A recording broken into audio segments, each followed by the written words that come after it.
السلام علیکم ورحمۃ اللہ وبرکاتہ۔ بسم اللہ الرحمن الرحیم۔ شروع اللہ کے نام سے جو بڑا مہربان نہایت رحم کرنے والا ہے۔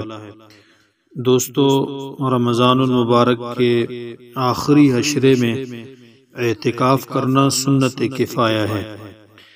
جس طرح مرد حضرات کے لیے اعتکاف ضروری ہے، اسی طرح عورتیں بھی اعتکاف کر سکتی ہیں۔ عورتوں کے مسائل انشاءاللہ اگلی ویڈیو میں بیان کیے جائیں گے۔ اس ویڈیو کے اندر مرد حضرات کے لیے اعتکاف کے 15 اہم مسائل ذکر کیے جا رہے ہیں۔ مسئلہ نمبر 1 یہ ہے کہ رمضان المبارک کے آخری عشرے کا اعتکاف سنت کفایہ ہے۔ اہل محلہ میں سے کچھ لوگ اس سنت کو ادا کر لیں تو مسجد کا حق ادا ہو جائے گا۔ اگر کسی نے بھی مسجد میں اعتکاف نہ کیا تو تمام محلہ گناہگار ہوگا۔ دوسرا مسئلہ، آخری عشرے کے سنت اعتکاف میں بیٹھنے کے لیے ضروری ہے کہ 20ویں تاریخ کو سورج غروب ہونے سے پہلے اعتکاف کی نیت سے مسجد میں آ جائے۔ غروب آفتاب کے بعد چند لمحے بھی اگر بغیر اعتکاف کے گزر گئے تو یہ سنت اعتکاف نہ رہے گا بلکہ نفلی اعتکاف ہو جائے گا۔ مطلب یہ ہے کہ جو 20واں روزہ ہے اس کا افطار آپ مسجد میں داخل ہونے کے بعد کریں تاکہ آپ اعتکاف کی نیت سے مسجد میں داخل ہو جائیں، پھر غروب اعتکاف ہو۔ تیسرا مسئلہ یہ ہے کہ اعتکاف سے بغیر کسی شرعی یا طبعی حاجت کے نکلنے سے سنت اعتکاف ختم ہو جاتا ہے۔ اگر بھول کر بھی مسجد سے باہر نکل گئے تو بھی سنت اعتکاف ختم ہو جاتا ہے اور وہ نفلی اعتکاف بن جاتا ہے۔ ایسی صورت میں اعتکاف کی قضا کرنی چاہیے، یعنی مغرب کے وقت سے پہلے مسجد میں اعتکاف کی نیت سے موجود ہونا اور اگلے دن مغرب کے وقت تک ٹھہرنا لازم ہوگا، اور قضا میں لازم ہے کہ 7 روزہ بھی رکھے، چاہے اسی رمضان میں فرض روزہ رکھنے کے ساتھ اعتکاف کی قضا کرے یا عید کے بعد روزہ رکھنے کے ساتھ اعتکاف کی قضا کرے۔ تاہم روزہ رکھنا قضا اعتکاف کے ساتھ لازم ہے، بغیر روزے کے قضا اعتکاف نہیں ہوتا۔ مسئلہ نمبر 4، مسجد کمیٹی سے مسجد کی حدود معلوم کر لینی چاہیے۔ اکثر ایسا ہوتا ہے کہ مسجد کے مضافات اور توابع کو مسجد سمجھ کر اس میں آمد و رفت ہوتی ہے، حالانکہ اس سے سنت اعتکاف ختم ہو جاتا ہے۔ اعتکاف صرف مسجد کی اصلی حدود میں ہوتا ہے۔ عموماً معتکفین جوتے اتارنے کی جگہ جا کر کچھ ضروری کام انجام دیتے ہیں، حالانکہ وہ جگہ مسجد شرعی نہیں، لہذا بہت احتیاط کی ضرورت ہے کہ کوئی بھی شخص مسجد کے اصل شرعی حدود سے باہر نہ نکلے۔ مسئلہ نمبر 5، بالکل خاموش رہنا اعتکاف میں ضروری نہیں بلکہ مکروہ ہے، البتہ اچھی یا جائز باتیں کرنی چاہیے۔ لڑائی جھگڑوں اور فضول باتوں سے اجتناب کرنا چاہیے۔ مسئلہ نمبر 6، اعتکاف میں نماز، تلاوت، ذکر و اذکار اور اسلامی لٹریچر کے مطالعے کا معمول بنانا چاہیے۔ اچھی باتیں کرنے کی اجازت ہے، بری باتیں یا فضول اور لایعنی گفتگو سے احتراز کرنا چاہیے۔ اعتکاف میں خبریں سننا یا اخبارات پڑھنا مسجد اور اعتکاف کے آداب کے خلاف ہے، اس سے احتراز ضروری ہے، البتہ ہر قسم کے خالص دینی لٹریچر پر مبنی کتب کا پڑھنا درست ہے۔ مسئلہ نمبر 7، معتکف اذان دے سکتا ہے اگرچہ اذان کی جگہ مسجد کی حدود سے باہر ہو۔ عبادت اور نماز جنازہ کے لیے معتکف باہر نہیں نکل سکتا، البتہ قضاء حاجت جیسی ضرورت کے لیے نکلنے پر دیکھا کہ نماز جنازہ شروع ہو رہا ہے تو اس میں شریک ہو گیا، اس طرح راستے میں چلتے چلتے مریض کی عیادت کر لی تو درست ہو جائے گا۔ مسئلہ نمبر 8، معتکف آدمی کے لیے نفلی وضو یعنی وضو کے ہوتے ہوئے تازہ وضو کرنا یا سنت غسل، جمعے کے غسل کے لیے نکلنا جائز نہیں۔ جیسے ہی نکل کر غسل خانہ اور واش روم جائے گا اعتکاف ٹوٹ جائے گا۔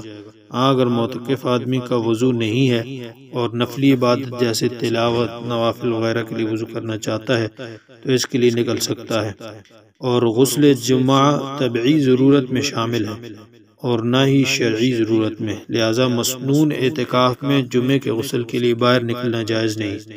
تاہم یہ جائز ہے کہ جب پیشاب کا تقاضا ہو، پیشاب سے فارغ ہوتے ہی غسل خانے میں 2-4 لوٹے بدن پر ڈال دیے، جتنی دیر میں وضو ہوتا ہے اتنی دیر میں یا اس سے بھی کم میں وہ اپنے پورے بدن پر پانی ڈال سکتا ہے، بس یہی اس کے لیے غسل ہو جائے گا۔ ایسا کرنا تو جائز ہے، لیکن مستقل غسل کے لیے نکلنا جمعے کے غسل کے لیے یہ درست نہیں ہے معتکف کے لیے۔ رسول اللہ صلی اللہ علیہ وسلم سے مسنون اعتکاف کے دوران جمعے کے غسل کے لیے مسجد یعنی اعتکاف کی جگہ سے باہر تشریف لے جانے کا ثبوت نہیں مل سکا۔ مسئلہ نمبر 9، گرمی میں معتکف کے لیے صرف ٹھنڈک حاصل کرنے کے لیے غسل کے لیے مسجد سے نکلنا درست نہیں ہے، تاہم اس میں یہ صورت ہو سکتی ہے کہ اگر آدمی وضو کے لیے یا قضاء حاجت کے لیے واش روم جائے، وہیں اپنے اوپر پانی بہا کر نہا لے، لیکن زیادہ وقت لگانا درست نہیں، بلکہ جتنی دیر وضو میں لگتی ہے اتنی دیر میں نہا کر فارغ ہو کر جلدی نکلنے کی کوشش کرے۔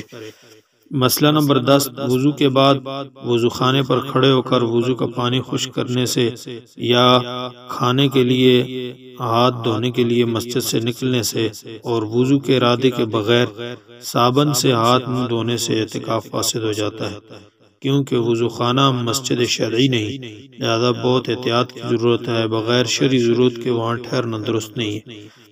مسئلہ نمبر 11، جو شخص سخت بیمار ہو جائے اور اعتکاف میں ٹھہرنا مشکل ہو تو اگر ڈاکٹر کا اعتکاف والی جگہ پر آنا ممکن ہو تو بہت بہتر ہے، ورنہ وہ شخص علاج کے لیے نکل جائے، اس سے اعتکاف تو ٹوٹ جائے گا، لیکن صرف 1 روزہ اور 1 دن رات قضاء اعتکاف کرنا پڑے گی، مگر گناہگار نہیں ہوگا۔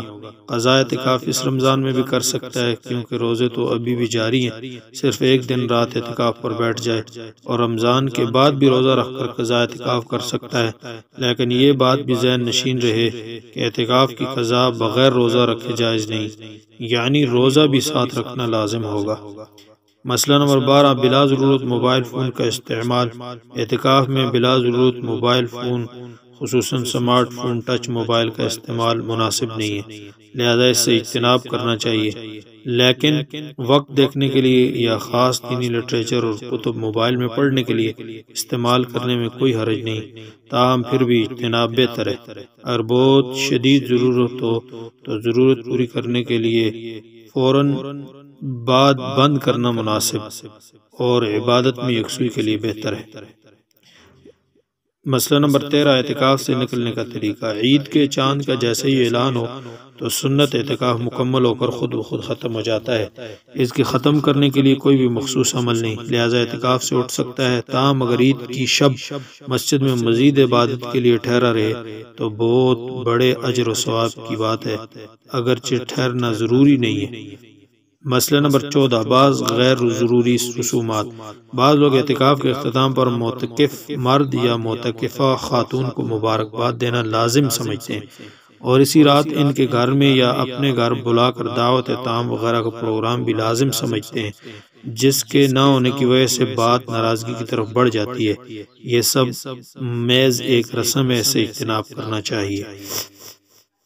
مسئلہ نمبر 15، اعتکاف کی کوئی مخصوص دعا ہے کہ نہیں۔ اعتکاف کی کوئی مخصوص دعا نہیں، البتہ نبی کریم صلی اللہ علیہ وسلم نے رمضان المبارک کے آخری عشرے میں یہ دعا مانگی یا یہ دعا مانگنے کی ترغیب فرمائی۔ حضرت عائشہ صدیقہ رضی اللہ تعالیٰ عنہا سے روایت ہے، میں نے نبی کریم صلی اللہ علیہ وسلم سے دریافت کیا کہ اگر مجھے لیلۃ القدر کا پتہ چل جائے تو میں اس رات کیا کروں؟ آپ صلی اللہ علیہ وسلم نے ارشاد فرمایا، یوں کہو، اللہم انک عفو تحب العفو فاعف عنی۔ اللہ تبارک و تعالیٰ سے دعا ہے اللہ پاک سب کو سنت اعتکاف کرنے کی توفیق عطا فرمائے۔ وما علینا الا البلاغ۔